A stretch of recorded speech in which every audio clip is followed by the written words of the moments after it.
Moi, c'est Nicolas Martin, je suis éleveur de bovins viande sur la commune de Neuville-sur-Ain, donc avec un troupeau en race charolaise, en prairie permanente.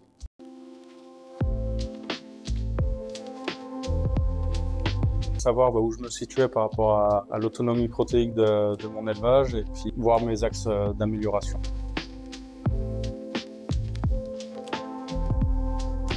Améliorer la valorisation de l'herbe, faire attention dans mes achats de concentrés sur les sources des aliments pour pas venir en interaction avec l'alimentation humaine.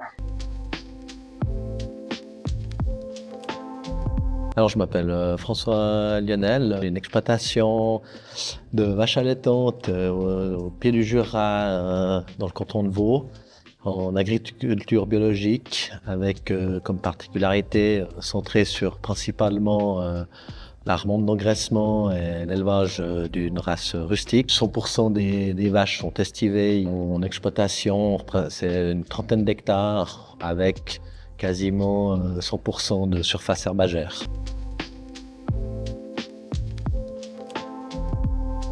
C'est un sujet d'actualité qui prend de l'importance. Donc l'agriculteur au niveau stratégique, sur le long terme, sera peut-être une nécessité de se poser la question, et l'échange avec des agriculteurs qui se posent les mêmes questions, pour moi, représente aussi une opportunité de réfléchir à des solutions techniques et stratégiques.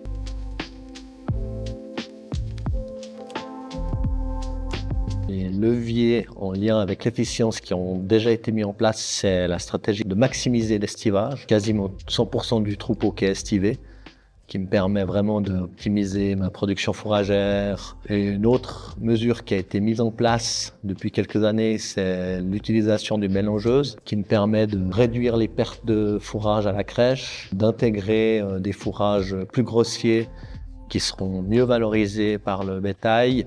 Pour les mesures supplémentaires qui peuvent être mises en place, ce serait clairement d'amener des cultures panifiables dans la rotation. Un autre levier important, c'est une meilleure gestion des prairies par une rotation, soit une plus grande intégration de luzerne, d'avoir plus de prairies temporaires pour augmenter la qualité et la quantité d'herbage produit.